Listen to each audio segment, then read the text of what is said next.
When talking about immigration, one usually imagines battered boats arriving to our coasts full of desperate people. But immigration comes in lots of shapes.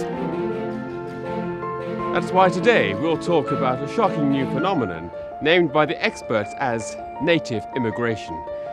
We'll put a face to the likes of Manuel, Olamilekan, Chen Lee, whose lives have taken a 180-degree turn when they discovered that they are immigrants.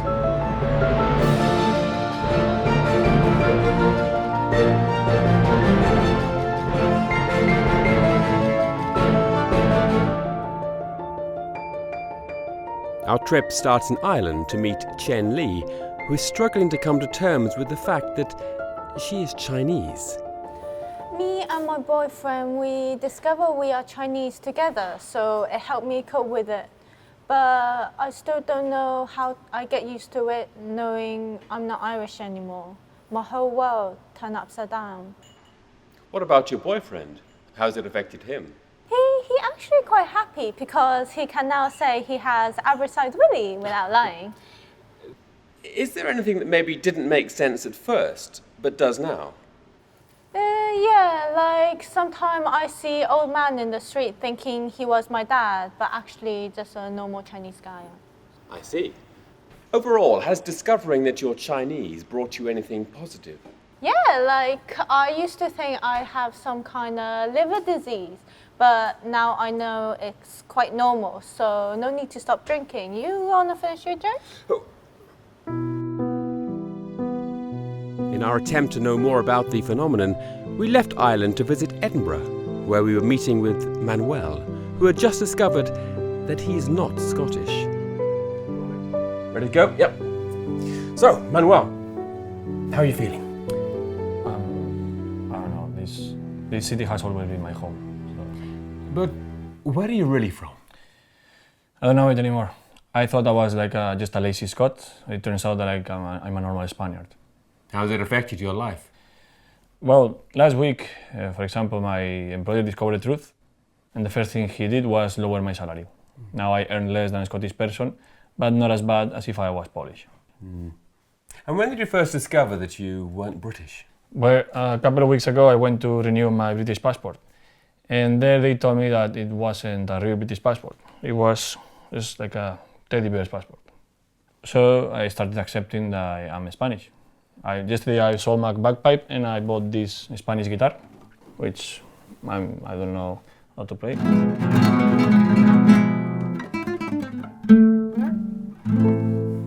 I think I'll have to learn now how to play it. This must be really difficult for you after your involvement in the Yes campaign. Oh, yes, because I even bought one of these Catalan flags. Because being pro-Scottish independence, it made sense to support the right to vote and decide. But now that I'm Spanish, I don't feel like that anymore. If they are Spanish, they like it or not. It. This is really going to affect your life, isn't it? Yes, of course it's going to change my life. I mean, I've been going out all my life wearing my kilt, proud of being Scottish. And now that I'm Spanish, I've been playing the fool. Because wearing a skirt if you're Scottish is okay, but if you're Spanish, it's just queer as And for example, these tattoos, I can cover those. But what about this one? But those are temporary tattoos. Yeah, but what if they weren't? But they are. But what if they weren't? No, but they are. Okay, what about this one then? Is that Nessie? These are just some examples of reality extending its tentacles, with cases being detected across the country, except in Wales. Apparently no foreigners want to live there. But where does this phenomenon originate from? A quick trip to the University of York may provide us with an answer. Could you outline your theory in a few words? Basically, it's a 1,000-page document, but it's mostly padded out with crap, so it should be easy. Really, it's about integration. And integration is a good thing, isn't it? Well, no, not at all. Quite the opposite. You see, some people are too well integrated. They learn the language, pay their taxes, hang out with the locals. They forget who they really are. They're a bit like HIV. They get into the DNA of society and merge with it, but without any real harm. It's a bit like a form of gentle HIV. Yes, that would be a good way to describe it. That's why it's the title of my new theory.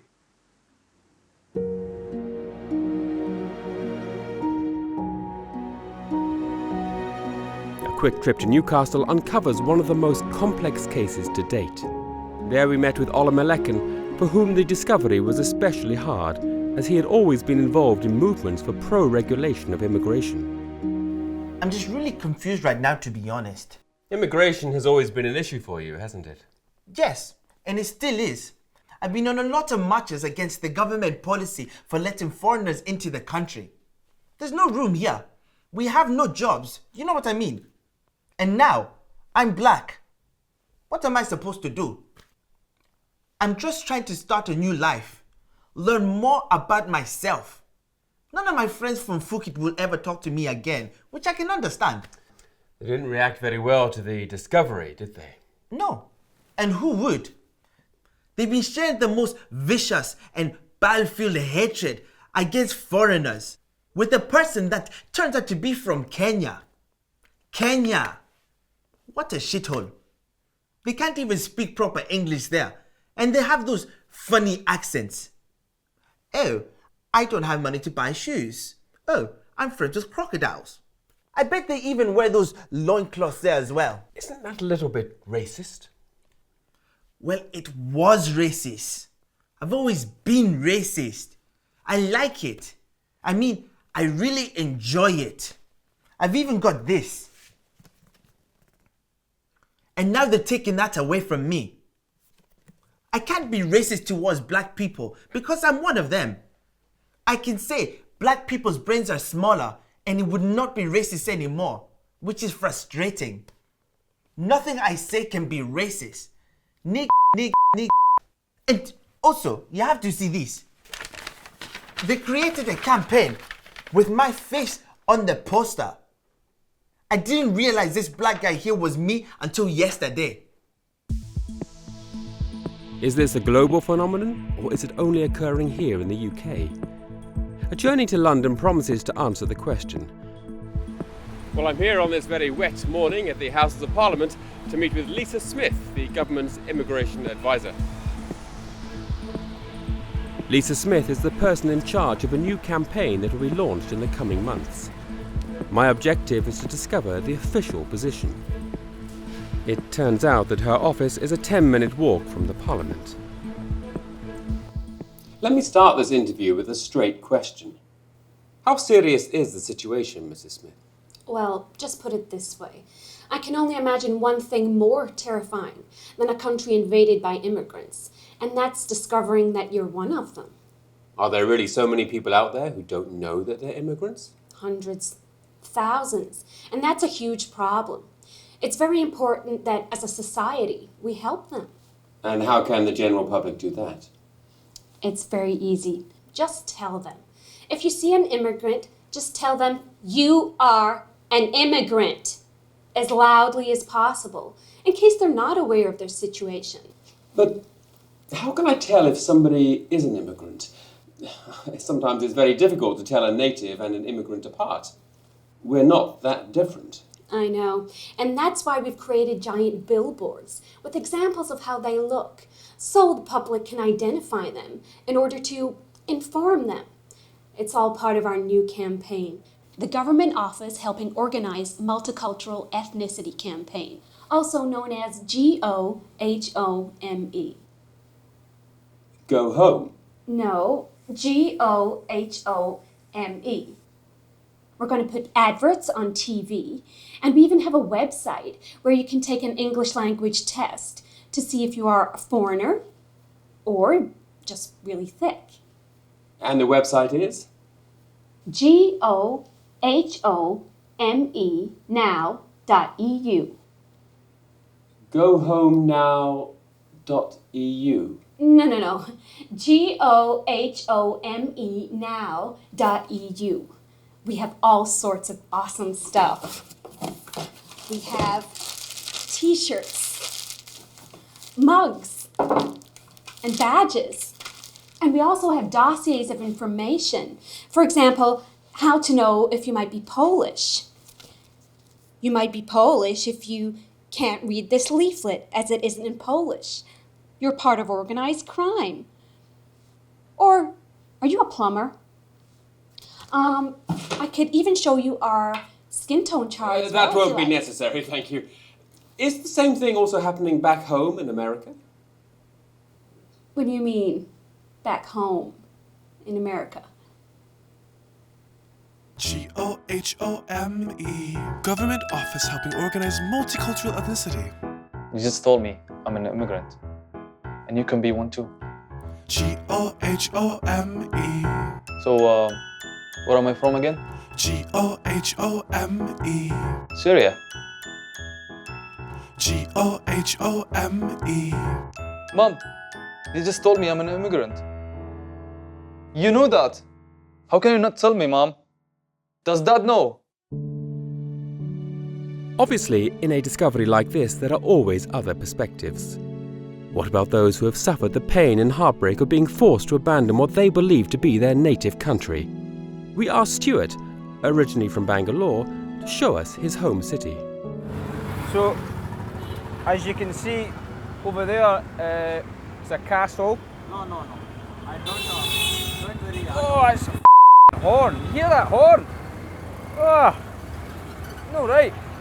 Hey, is that not a castle? That's a castle. You're not from here though.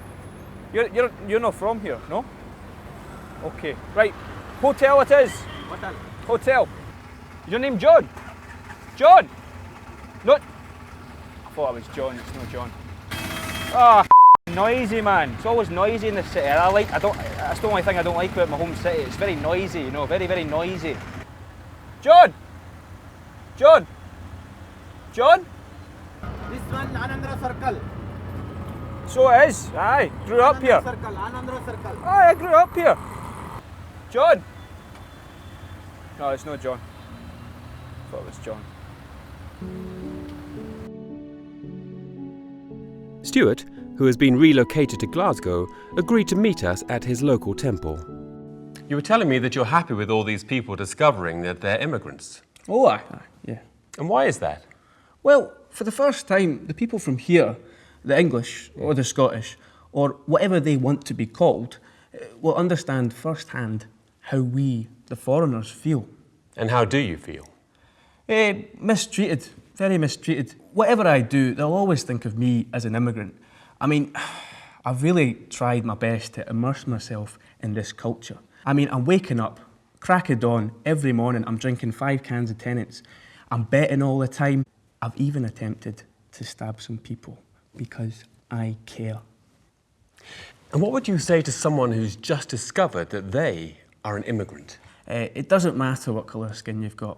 If you've got dark skin, or even if you're one of those silly-looking ginger people, it doesn't matter. You belong to wherever you feel you belong, and you are whoever you feel you are. Unless you're a Pakistani and then you just pretend to be anything else.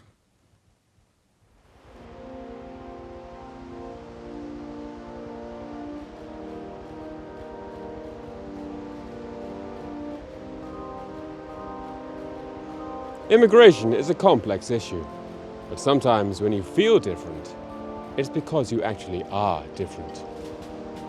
I'm Takehishi Miyamoto for Tokyo Television. Arigato. Just kidding.